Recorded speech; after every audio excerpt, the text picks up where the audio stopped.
You know what it feels like to pull up to a gas station and just stare at the number on the pump? Not because you can't do the math, but because you already did the math. You already knew, before you even left the driveway, that this was going to hurt.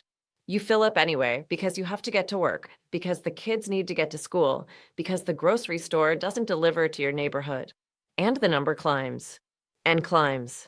And you think, didn't someone promise me this wouldn't happen? Didn't someone stand on a stage in front of a crowd and look directly into a camera and say the words, I will get gas below $3? That promise was made. And right now, at $3.72 a gallon, the highest price Americans have paid since October of 2023, it is worth asking, very carefully and very honestly, what happened to it? I've spent a long time watching how policy gets made and, more importantly, how it gets explained. I've sat in rooms where energy decisions were discussed not as abstractions, but as consequences. What happens to a family in Michigan when diesel goes up? What happens to a small trucking company in Pennsylvania when fuel costs eat the margin? What happens to the price of everything when the price of getting everything somewhere goes up? I've been in those conversations. I know how these numbers cascade. So when I tell you that what's happening right now at American gas stations is not a random market fluctuation, that it is the direct and traceable result of specific decisions made by specific people, I'm not guessing. I'm following the chain. And I want to stay on that chain with you today because there is something underneath this story that most of the coverage is not getting to. There is a number. A single line of text written on Truth Social that tells you more about who is actually benefiting from these high prices than any analyst on cable news has said out loud. We'll get there. And when we do, I think you'll understand why this isn't just a story about gas prices. It's a story about who the American economy is actually being run for and who is being asked to foot the bill. Hold on to that. We're coming back to it. But first, let me walk you through this carefully because the sequence matters. In the summer of 2024, gas prices in the United States were hovering around $2.98 a gallon. That is a fact. That is not a political argument. It is a data point from the Energy Information Administration. Prices were low.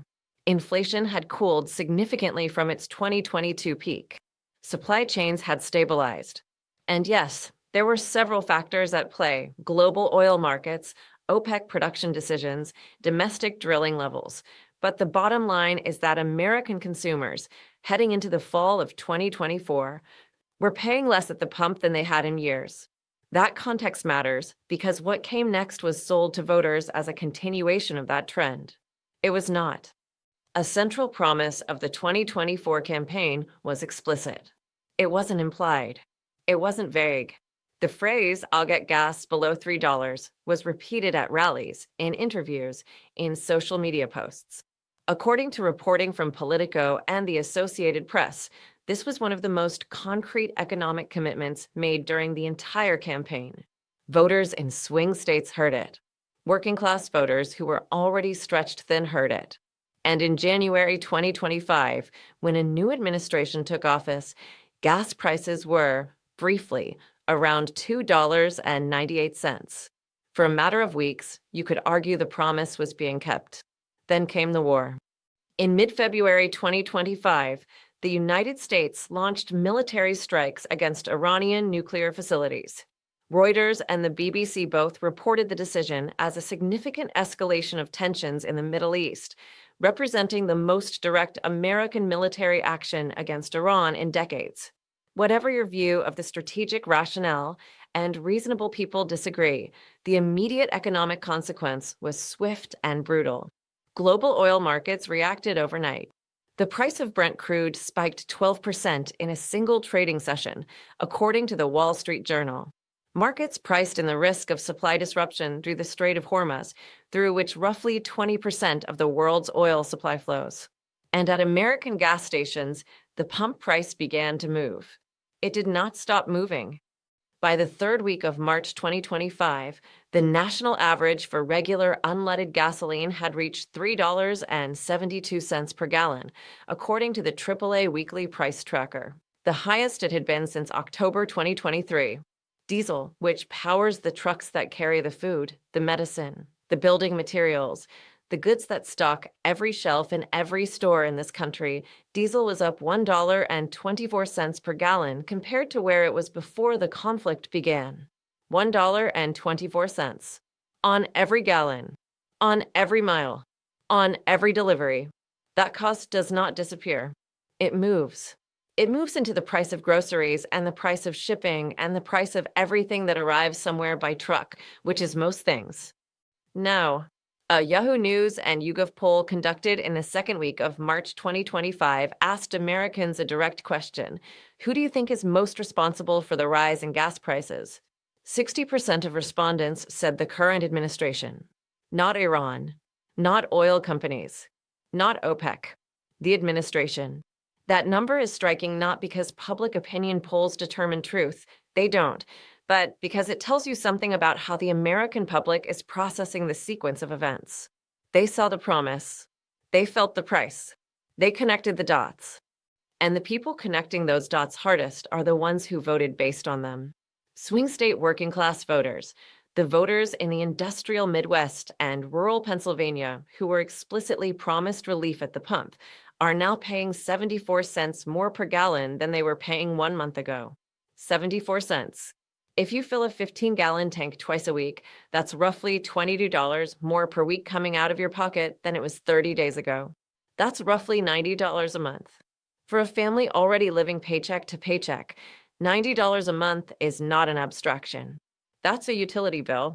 That's a week of groceries. That's the difference between making it and not. So that's the context. That's the sequence. But now I want to go to the thing I told you we'd come back to, because this is where the story changes shape. Here is a sentence that was written on Truth Social. Not paraphrased, not interpreted, written. The words in relevant part. When oil prices go up, we make a lot of money. Think about what that sentence means. We, not they, not the oil companies. We. The implication, and it is an implication worth sitting with, is that rising oil prices are, in some construction, a financial benefit to the interests the writer represents. Now, there are ways to read that charitably. You could argue it refers to American energy producers broadly, whose revenues do rise when oil prices rise. You could argue it's a loose rhetorical flourish about national economic output. Those interpretations exist. But here is the harder question, the one that deserves to be asked in plain language. If the people in power understand that high oil prices generate revenue, and if the policy decisions they are making are producing high oil prices, and if those high oil prices are flowing as profits to oil companies who have donated hundreds of millions of dollars to political campaigns, then who, exactly, is the energy policy of this country being optimized for? Because it is not being optimized for the person paying $3.72 at the pump in Scranton, Pennsylvania. It is not being optimized for the small business owner in Ohio who is watching diesel costs eat his delivery margin alive. The math doesn't work that way. High oil prices are a direct transfer of wealth from American consumers to energy producers. Every extra dollar you pay at the pump goes somewhere. It goes to ExxonMobil. It goes to Chevron. It goes to the shareholders of the companies whose political action committees spent the last election cycle writing very large checks. This is not a conspiracy. This is accounting. Let me put this in terms that make it impossible to misunderstand. Imagine you hire a contractor to fix your roof. He gives you a firm quote. He shakes your hand. You pay him the deposit. And then, 2 weeks before he's supposed to start, he makes a decision, not about your house, about something else entirely, a dispute with a neighbor, and that decision causes the price of roofing materials to spike 40%. He comes back to you and says, "Sorry, the price went up. I can't control the markets." And then you find out later from someone else that he owned shares in the company that makes the roofing materials.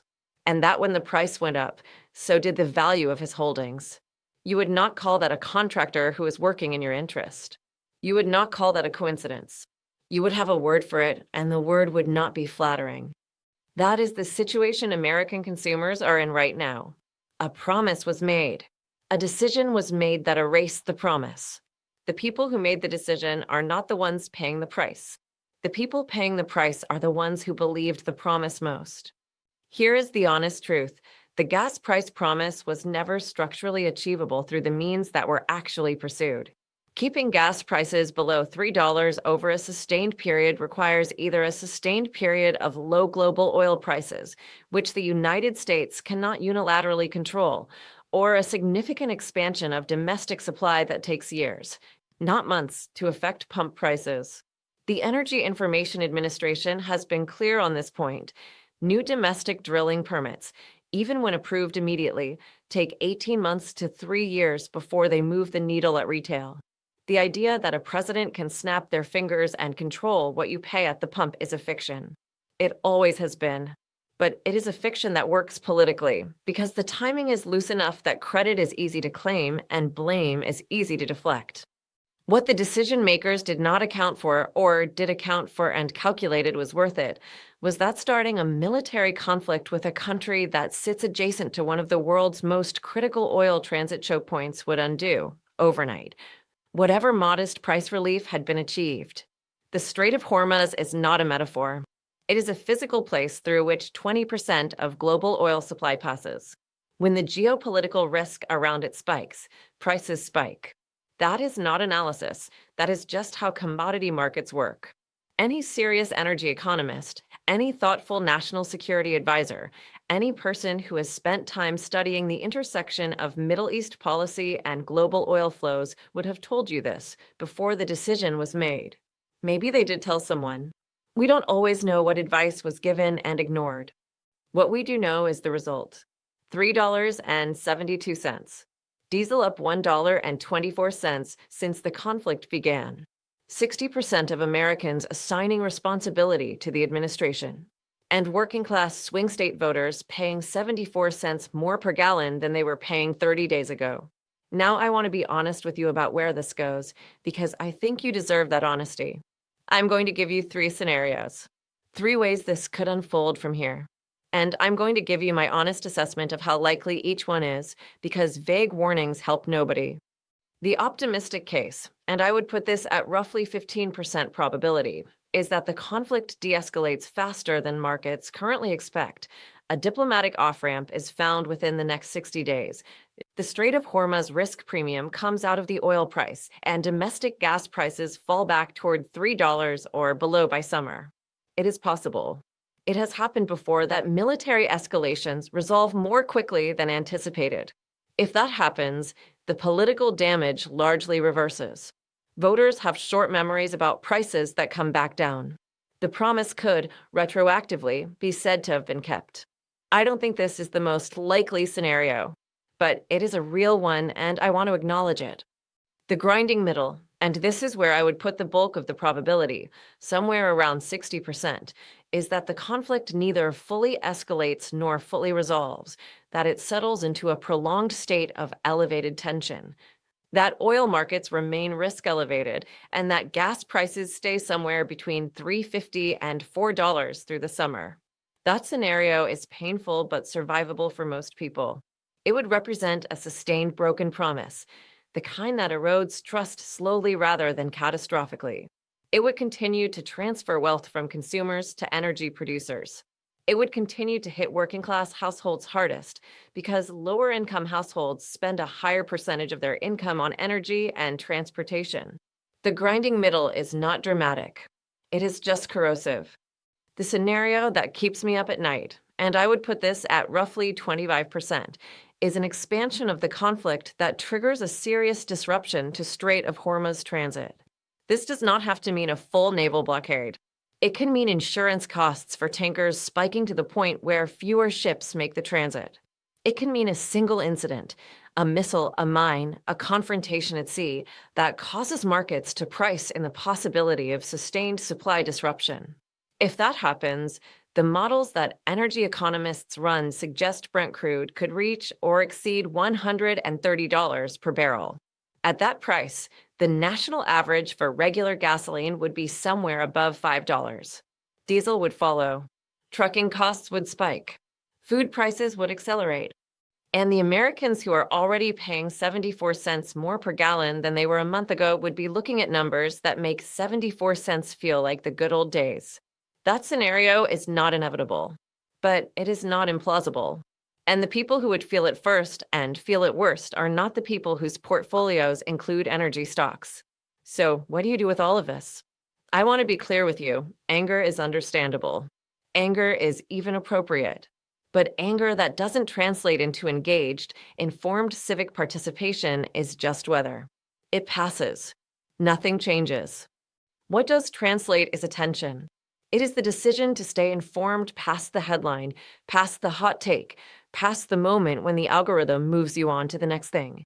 The decisions being made right now about energy policy, about military engagement, about who the American economy is actually being run to benefit will be litigated in town halls, in congressional hearings, in the next election cycle.